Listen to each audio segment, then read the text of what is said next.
what is the red flag? Bipolar, probably. Okay. Do you want to discuss that on the cast or no? Yeah, sure, we can talk about it. Are you sure? Yeah. Okay. I'm not gonna exploit it for my podcast, but we'll talk about it in the frame of reference of like it's part of your struggle or everybody's got one, I guess. It's part of what makes me a powerful leader, I think. Yeah. That's interesting because right when I got off work, I forgot that I had told you that we were going to try to do this again today, and I felt bad about yesterday. But I started thinking like Oh, I did too. if I'm gonna do this podcast thing, then my little manic sprees and all this, I can't. I'm having a hard time talking today. Is it retrograde? Um. Anyway, I like I'm gonna have to be able to push through is basically what I'm trying to say. I'm gonna have to be able to push through because when I set appointments with people, they don't have a lot of time. I lost a good interview with a old friend because I kept putting it off because I didn't feel like I was in maximum creation mode. Right. Yeah, you just have to create when you're low too. Yeah, and which is it's like weight training sort of, you know. Yeah, it's it's not easy. It's not Uh easy at all. yeah, so I lost a good interview because of that, and I kind of so I mean I'll take it as a lesson learned. Maybe when he sees me doing well in the future, he'll come back on and talk. But I don't even need these right now. I started recording, by the way, Okay. just for reference. Okay, so let's talk about how you're living now, your intentional community, and this is all just bullet points. We'll probably veer off of it because I know how you and I talk usually. But Okay. we'll talk about the intentional community, your husband and the kids. Um, and then do you want to just kind of walk through an example of how well do you want to start with your business or what your business was and what it's turned into now? Yeah. Is that all Yeah. right? Yeah. Okay. Yeah. So we'll do that. I'll just write business real big. Um, so what's a good way that I could sum up your business for the sake of my notes? I teach women how to love themselves. Okay. Or you could even go further into that and say, I teach women how to make love to themselves. Ooh. Okay.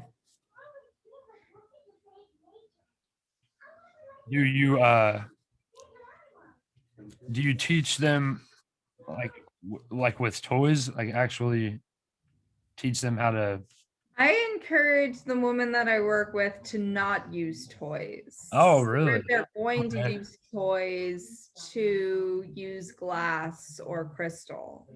Wow. Uh so what's your theory on the glass and crystal? I mean, I think I know why, but You create a deeper connection with your body when so the thing is with vibration, it will it'll rush things, and yeah. it allows you to be able to just use your body like you're just using it as a toy. And Yeah. the idea is to create a deep spiritual connection with your sexuality, to use your That's interesting. sexuality to Okay. create a deep connection and to love yourself deeper. Like you are making love to yourself. Yeah, you're not just fucking yourself. Yeah. Exactly. You don't want to use yourself like a toy. And unfortunately, the vibration kind of really helps you bypass all of that.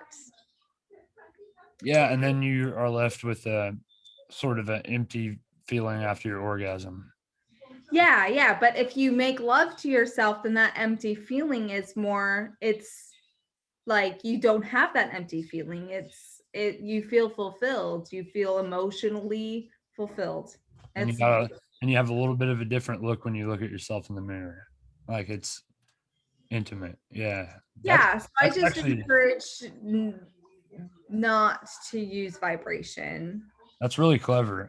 Did you arrive at that conclusion by yourself or did you have help or No, it was by myself. It was something I okay. decided Like a that was going to realization? be for Yeah, me. Yeah. that's cool. All right. So I'll just put toys question mark. That way I can remember later. Um, all right. So what was your first client like? Um, I mean, what was God, the it was experience like? Yeah. so long ago. Or like one of your first clients, maybe a memorable one. Yeah.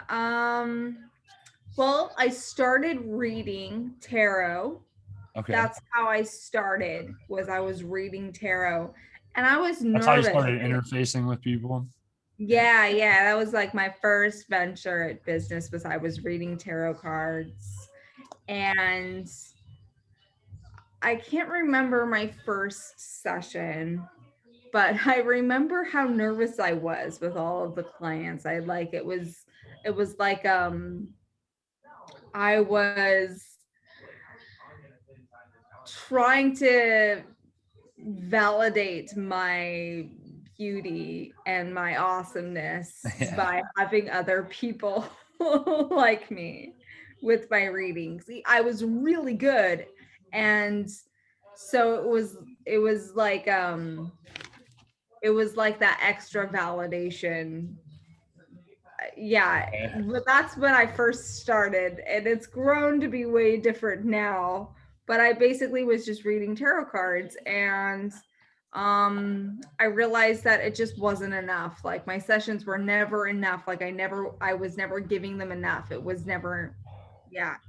So I went on to learn how to heal your emotions with tarot. I took a course on how to learn how to read the cards by going deep into emotions. It was a really amazing course. You know what's So interesting about that is one thing I've noticed when I do those YouTube tarot readings. I started doing them a couple of years ago. yeah, That was my introduction to tarot. Well, actually, a girl showed me she did a reading for me at my house once, and I was like, "Wow, that was amazing!" I didn't even really know what tarot cards were. I didn't know that there was suits and etc. But I realized later on as I listened to these YouTube, I was looking for things in the readings to validate what I already I was using it to validate what I wanted to see. yeah, And that I feel like that's a good way to start reading tarot cards to understand them, but it's not ultimately where you want to end up. Eventually that won't be enough anymore. Because right, the readings started feeling like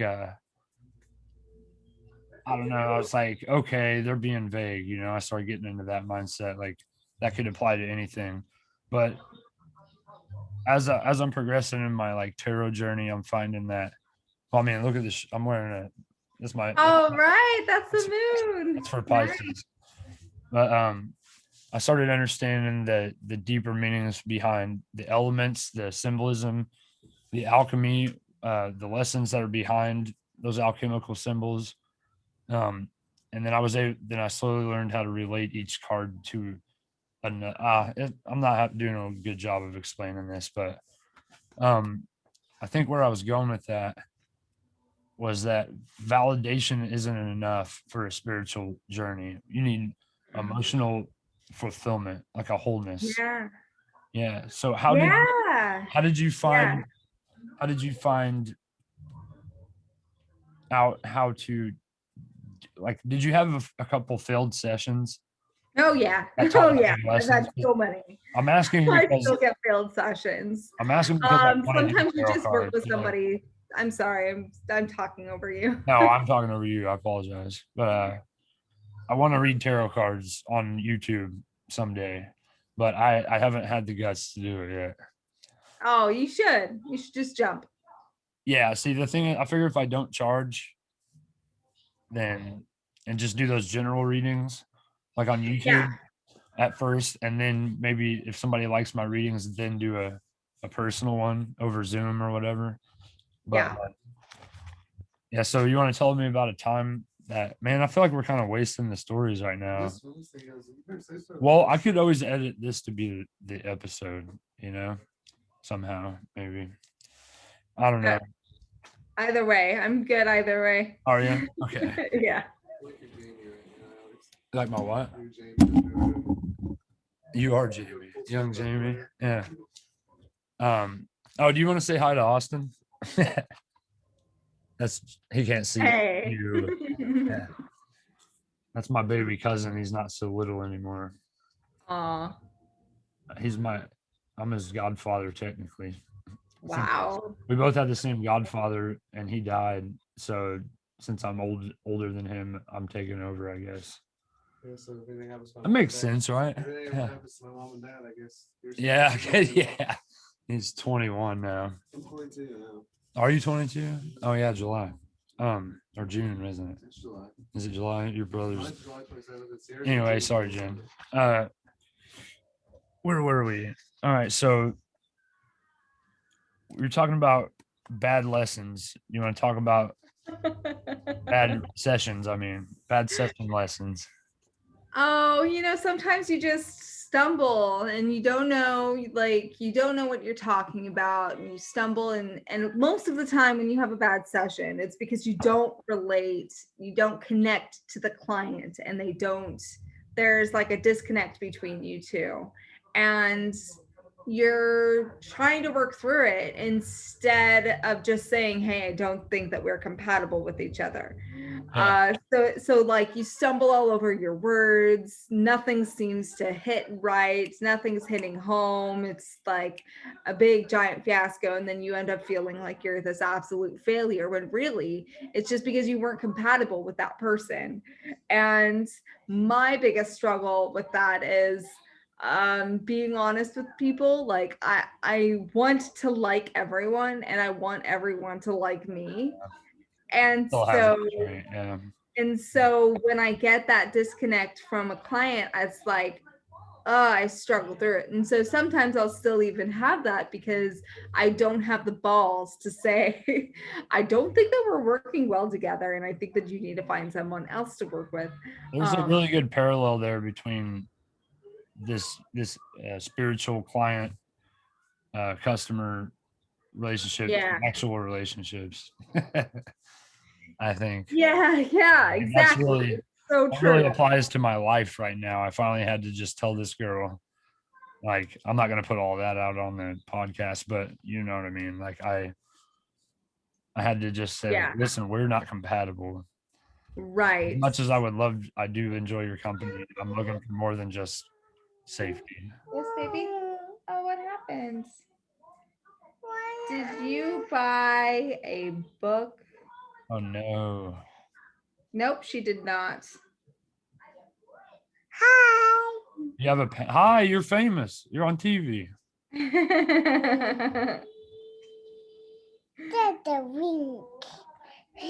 Here you go, sweetheart. You're welcome. That was a good thank you. Yeah. Thank you. Thank you. She was a little bit of a late talker. I think I want to go get her hearing checked. My son's the same. We got his hearing checked. We had such good communication without words that I don't think he needed to use words, because I knew what he wanted. I almost knew what he wanted before he would make a move, Yeah, he still has some problems like understanding the difference between he and she. Oh, He doesn't get that. And he's 5, but he's a good kid. Okay. Yeah. He's a smart and kind kid, so he's actually Austin's godson. Yeah, my son. I'm scared she'll be a bully when she grows up. She is a terrorist, and it is intense. It's crazy how they can tell you like all these different dinosaurs by their names. Yeah. Their actual names. Like, well, that's a brontosaurus. Yeah, he can pronounce. That's a Tyrannosaurus He can Rex. pronounce Allosaurus, but he can't pronounce certain other things. He can tell like a lot of them apart. Oh, so he likes dinosaurs. Yeah. which they say is a sign of intelligence, but I don't know. My daughter loves dinosaurs. She's obsessed with dinosaurs. Finn was born in January on the 26th, so that would make him a what? I haven't even thought about that. What was his? That would make him a. Man, I suck at that stuff. I can never remember what his sign would be. Let me know you start recording, January so I can 26th. not- We're technically recording right now, I just don't want to. but this is just for my notes. I don't want to talk while you're on it. All right, we should probably get to work here. I'm sorry. I shouldn't talk while you're recording, right? This isn't gonna be the episode. I Okay. think you want to wait till. Well, I want my episodes to present a. I don't know. Maybe I'm being too picky, but I kind of want them to be as quality as I can make them, have a start and a Yeah, finish. of course. I want them to have a continuity across the episodes, so there's like a format that people can expect. Yeah, of course. Yeah, I mean that's just based off of what I've seen on other podcasts, but it is. And my room, I have it set up so that I can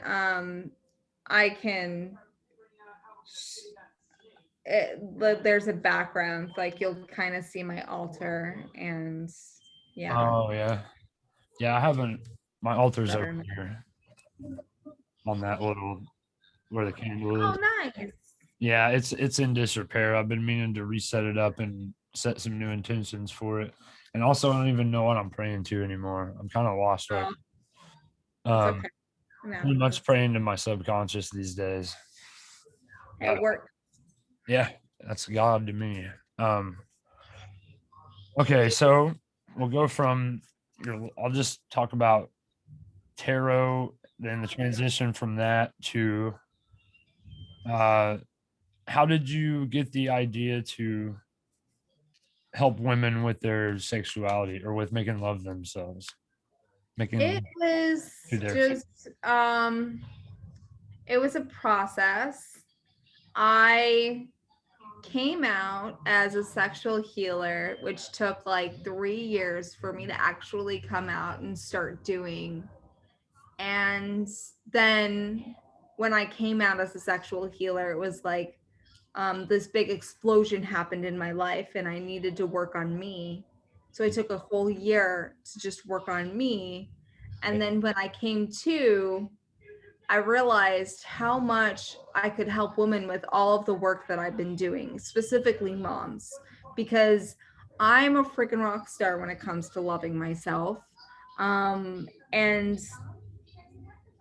I'm a sexual healer, and I know a lot of tools to help people through their dark moments, because that's my life is full of dark moments that I've come out shining from. That's like one of the biggest things that I feel I'm really, really good at is taking my darkness, taking my dark moments and turning it around and coming out on top. So And and the only way to keep stuff like that going, in my experience, is to share it with other people. yeah, I feel like I felt like I had a responsibility to help these women that are really struggling. I'm in a lot of moms groups and moms struggle. We have it hard. Like it's not just regular life. We have these social constructs that we have to play that are put upon us just from being a mom. We have to take care of our kids, we have to take care of our household, we have to take care of our man, we have to do all of this stuff, and it's a lot. Even you'll find in moms groups that there are moms that do all of the cooking and do all of the cleaning and work a full-time job and do all of the kids stuff, and the dad does nothing. Yeah, because it's that old school role. Yeah, you see that often, and moms just struggle. Yeah. The roles are slowly but surely changing, but they're They still. are changing. But then you go from town to town, and it's a completely different culture. That's Yeah, that's what's unique yeah, about America, I think, is that it's all over the place. Every town is a different culture. I mean, slightly, right. there's not really. We were talking about the other day on the podcast how white people don't really have a culture, or do they? It's like Right. Is our culture no culture? would we notice our culture if we were in it? Like you can't see a cloud if you're in it, then it's just fog. But Right. Oh, that uh, makes sense. yeah, I don't know. It's just a thought we were tossing around. But, Yeah. but our culture is pretty ambiguous to say the least. Uh, Yeah. so when you're teaching these women, are you actually helping them from like physical damage in their vaginas from having a child? Is that a problem that you run into? Like Yes. like loss of sensitivity or stuff like that? Yes. It can get brought back the deeper that we honor this and the deeper that we work through whatever it is that we're holding in our womb. It can, any problem that we have in our yoni, we can resolve by deep honor, deep love, and maybe doing some exercises. Right, Kegels. Right. Well, more No, exercises like massage and meditations and okay. uh, So uh, reestablishing neural pathways, basically. yeah, Okay. yeah. I mean, there are times when you have a relapse and you need more help or Right. you need physical therapy. Those are definitely real, but I find that the more honor that we have, the stronger our muscles are. The more we work through those emotions, the more capacity we have to use them, to use those muscles. So, like, there are these 4 quadrants in our vaginas, and they each represent different things. Like the front represents, gosh, I can't remember. I know the back represents fear or support, and then the front represents fear. Okay. So, and then the sides represent something too. And so, if you're holding on to, say, like you don't feel like you're supported, you're going to hold on to that in that quadrant of your yoni. Right. And then you're not going to be able to have full range of motion when you do Kegels. Kegels aren't exactly a foolproof method of strengthening your vagina unless you have full range of motion in all of your quadrants of that area. Right. So And so, you have specific ways to target different quadrants, and then you diagnosing that based off of basically just conversations with these ladies to find out like what like where they're lacking or coming up short in their we relationship. have conversations, Right. yes. And then I do some tarot reading to kind of dive further into like what subconscious beliefs do you hold right here. Um, Most of this is a self-discovery process because I personally feel like it's way more empowering when you're discovering all of this for yourself. Oh So yeah. I will instruct you on what to do and guide you and hold your hand throughout the process, but it's mostly a self initiation that you're doing. And You're just a uh, you're a Sherpa of the yoni. Yeah. Oh yeah. You might want to explain to everybody. I think I am going to air this. Even all the. Is that all right? yeah, that's fine. Yeah, we're just going to do it like this because this is pretty good so far. I didn't expect to be in Okay. the flow so well, but you might want to explain to everybody what the yoni is.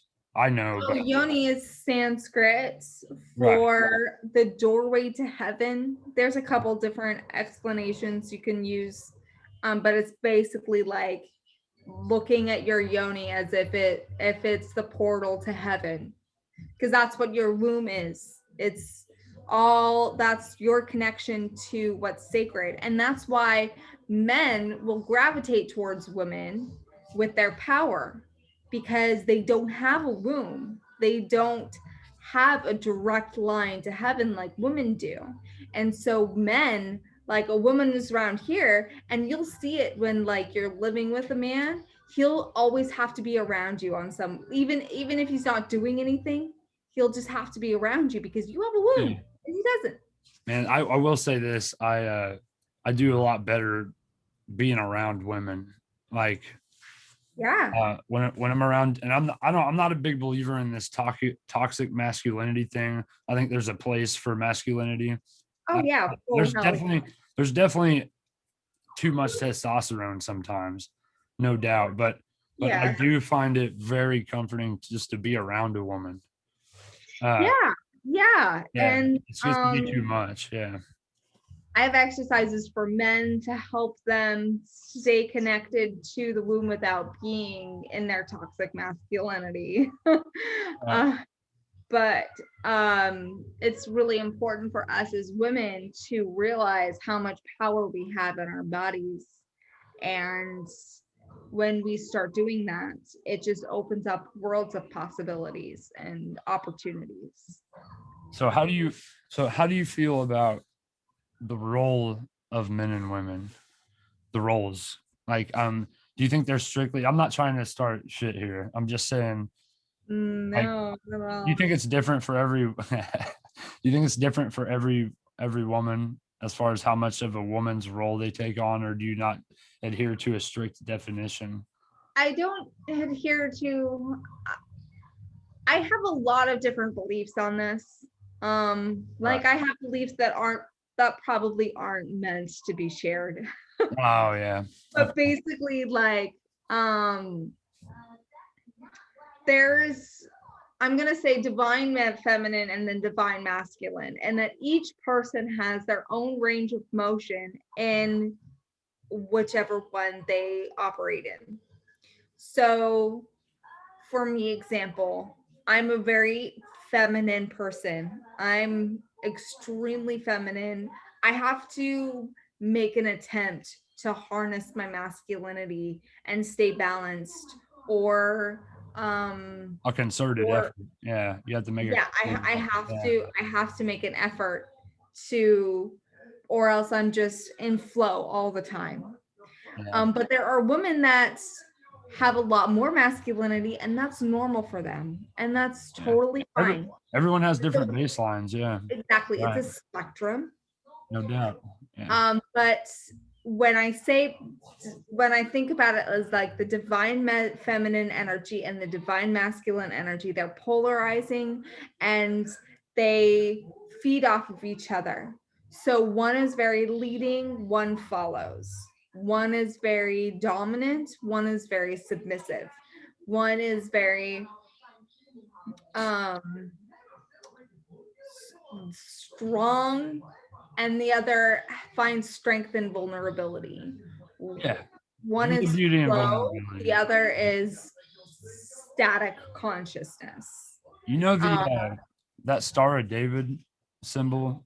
yeah, That's yeah, actually the alchemical symbol. I mean, at least to me, it has a lot of yeah, different interpretations, but the triangle pointing up is the phallus, and the triangle pointing down is the womb. And yes, and then yes, when they're in perfect balance, you have yeah, Star of yeah, David. And exactly. I'm actually thinking about getting that tattooed. You Uh, should. I just hope there isn't another Holocaust, is all I'm saying, or I'll be in. Right. Or um, if there is, it doesn't have anything to do with the Star of David. right. Yeah. There you go. Hey, way to be non-specific with your Holocaust. Let's make it something different this time. Yeah. Yeah. We got to try. It's whose turn is it? Right. What group can we marginalize this century? Oh goodness. Uh, yeah. So I think that's beautiful. Traditionally, I'm pretty masculine. Like I like the role of protector.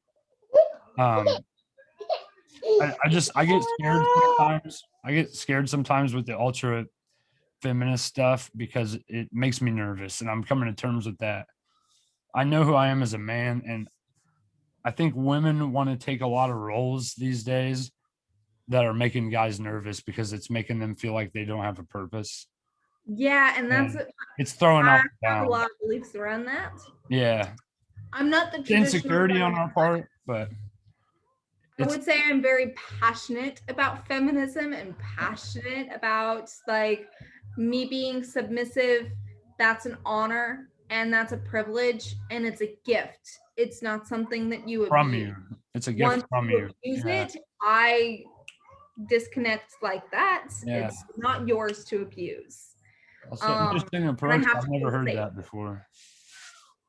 Yeah, Awesome. I like that's that. very important. And I feel like a lot of women, once they feel safe, once they're able to let their guard down with whoever they're with, then it's easier for them to step into their divine feminine because that man is being in his divine masculine. Like I feel like they're the divine masculine's role is to lead and he must create a safe container for women to flourish. And so traditionally, if we're thinking about energies, that's typically how it works. And so if you're wanting to embody more of your feminine, part of that is learning how to be safe and be vulnerable with your divine masculine counterpart. And the importance on that is you got to feel safe. Okay. But That was going to be my next question. Like, what defines divine submission, as opposed to just submission? Because, okay. And I'll say this and I'll let you get back to your point. I'm sorry to cut you off. no, you're fine. When I was down in Texas, in Dallas, I went to a club. I think I told you about this when we were talking on the phone like last month. But I was introduced to some first time I've ever been around BDSM and that type of thing. It was at a goth club. I was curious. I just wanted to see what was going on there. I didn't partake, but I was kind of watching these guys walking around with like leather masks on and chains and stuff like that.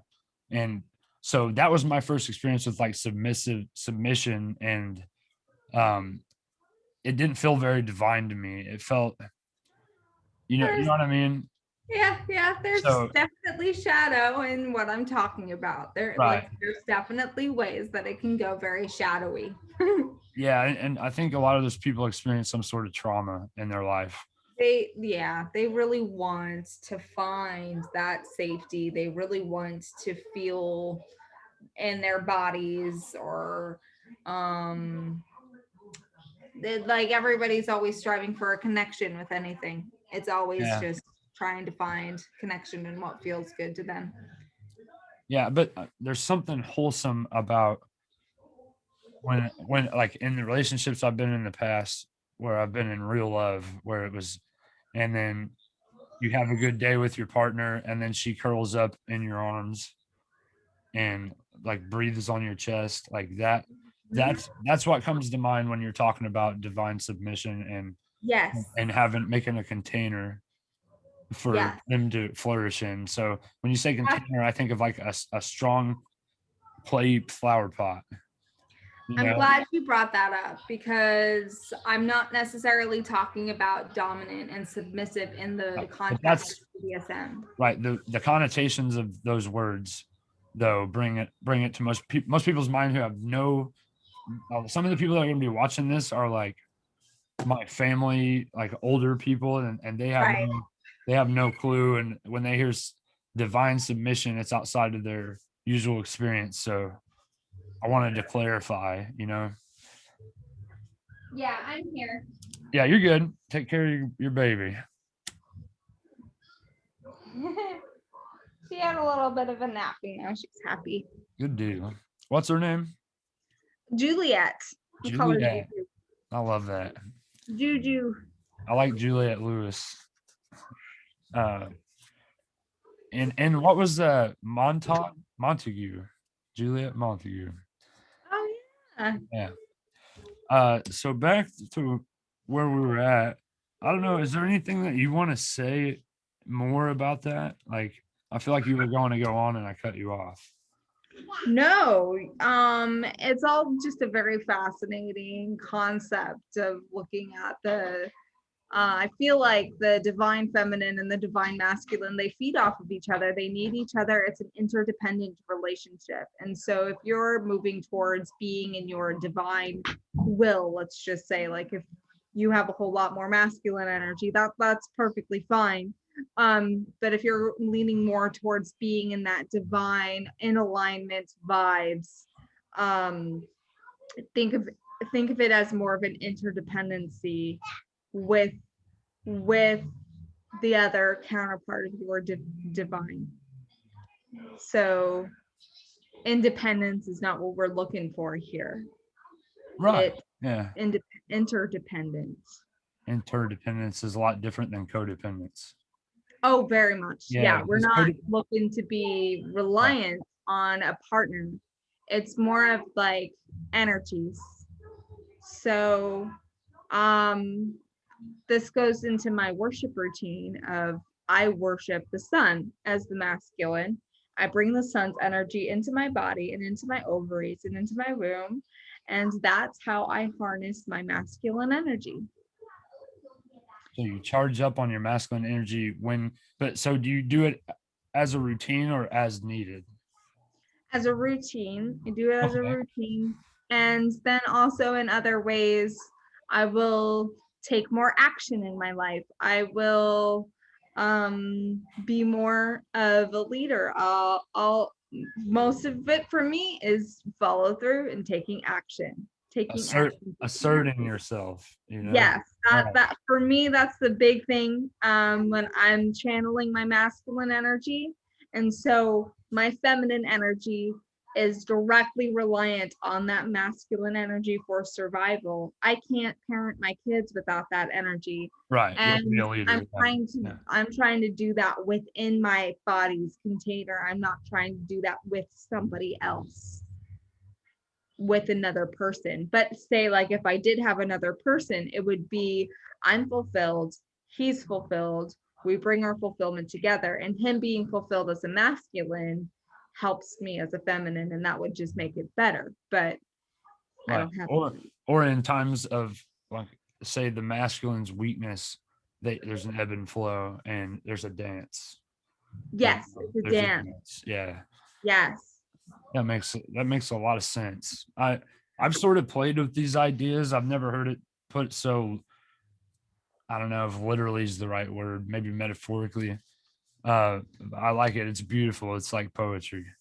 Yeah, I love it too. It's poetry to me too. I always use symbols. Like I think I've told you this before, but I don't really where I'm at, I don't have a lot of chances unless I'm on the internet or something on like a group chat to express these ideas that I've had and some of the alchemy and stuff that I've studied. So talking to you has been a real breath of fresh air. Oh, that's great. Well, you've helped me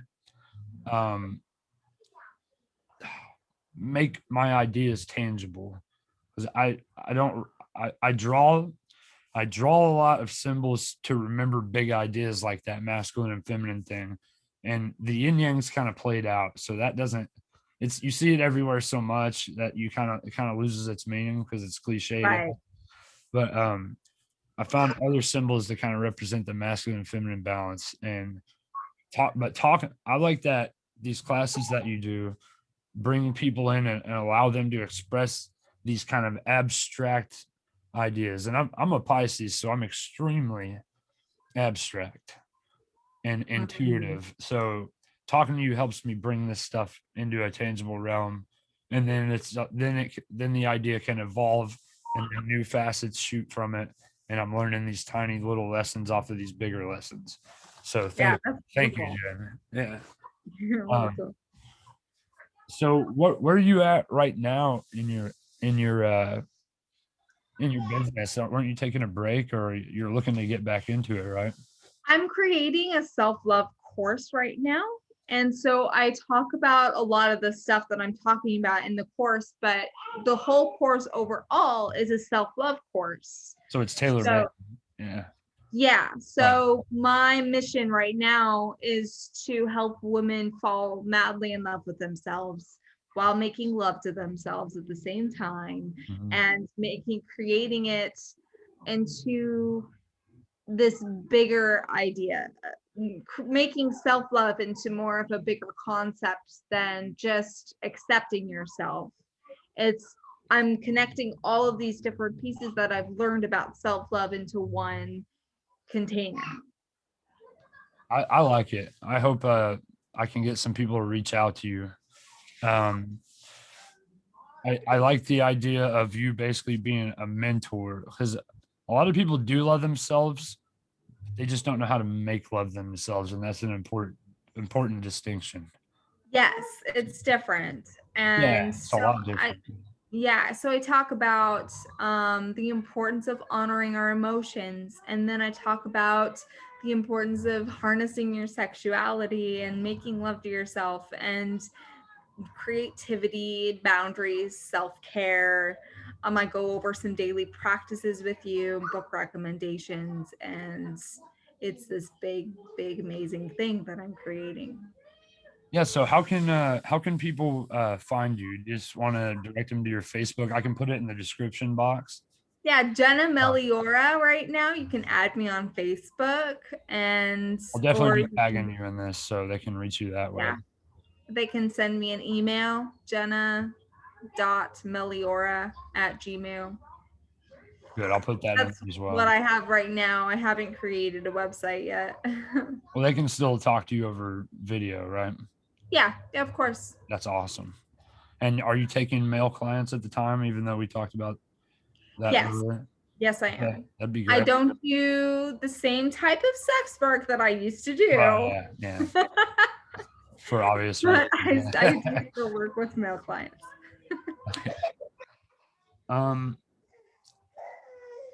that's a pretty good intro, and I think well, it's an introduction rather to you and what you're about.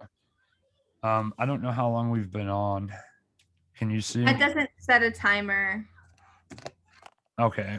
Um, well, it doesn't matter. That's a good introduction. I'm definitely going to have you back on to, if you're interested in talking. And I kind of want to have, eventually, I would like to have a panel of people to discuss, like basically do a group discussion through Zoom or whatever medium we use to discuss Yeah, that would different be cool. ideas. Yeah. I want to get some of my favorite minds together in one room and work on some bigger ideas. And also, I like the idea, like, say you're a stranger in your hometown, like you're an outsider, black sheep, as it were, and there are communities out there that you can reach out to on the internet. The Yeah. internet, you don't have to just scroll Facebook all day. You can actually reach out to people that match you on a spiritual and mental and intellectual level and do stuff like this. Like, we need to be using the internet for more than just memes. Memes are cool, but there's got to be more to it than just memes and uh, discussing dirty politics. Right. I don't know what. It's amazing to me that I've stayed on Facebook as long as I have. I just need to stay in touch with my army friends and people like you, and Yeah. I'm looking forward to talking with you more. Thanks for coming on, and I'm gonna go ahead. Yeah. I'm gonna Thanks go for ahead and having publish me. this. And I love you, and I kiss love that you baby too. for me. I'll talk to you. I'll talk to you soon. All right. Bye. Bye, Jen. Thank you.